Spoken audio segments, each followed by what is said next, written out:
pulando errado. Você não tá pulando certinho. É pra pular assim, ó. E você, mas você também, mulher, fica toda hora me enchendo as paciências. Ai, ô Zé, assim que é bom pular fogueira, na lua cheia, comer pipoca, milho, canjica, estourar os estalinhos. Olha que beleza. Bom dia, criançada, tudo bem? Bom dia, tudo bem com vocês? Bom dia, papai, bom dia, mamãe. Vamos fazer essa fogueirinha, criançada?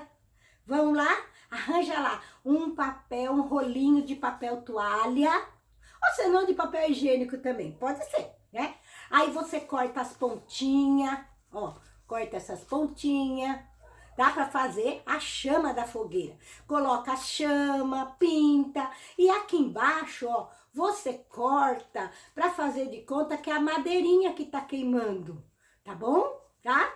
Aí, e os caipira, as pessoas lá da roça, quando chegava o mês de junho, eles iam para festa. E era festa à noite, que era para fogueira ficar acesa, para eles conversar, colocar dentro da fogueira batata doce assava. Mas que delícia que era.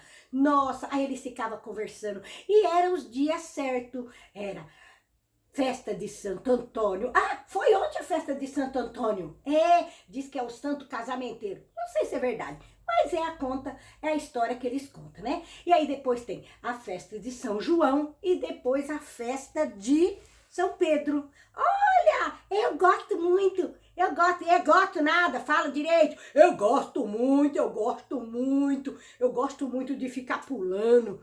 Eita, mas esse senhor Zé é besta mesmo, né? É uma coisa. Então, gente, vamos ver. Se você não conseguiu o rolinho, você pode desenhar no caderno. Desenha a fogueira, desenha os caipirinha que vocês fizeram a semana passada, né? Desenha a lua, as bandeirinhas, né? Coloca a barraca de pipoca, de milho quente, não de canjica, de arroz doce, coisas muito gostosas tinha na roça.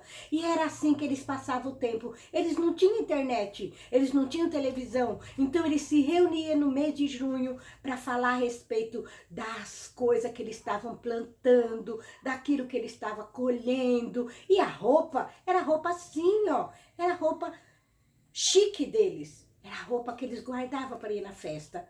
Nós temos que colocar isso na nossa cabeça, respeitar, dar importância nas coisas que é do Brasil. E a quadrilha, a festa junina, as festas de comemoração do mês de junho, elas são muito importantes, né? Pra gente guardar, tá bom? Então vocês tenham uma ótima semana. E até a semana que vem, criançada. E vamos dançar! Viva Santo Antônio!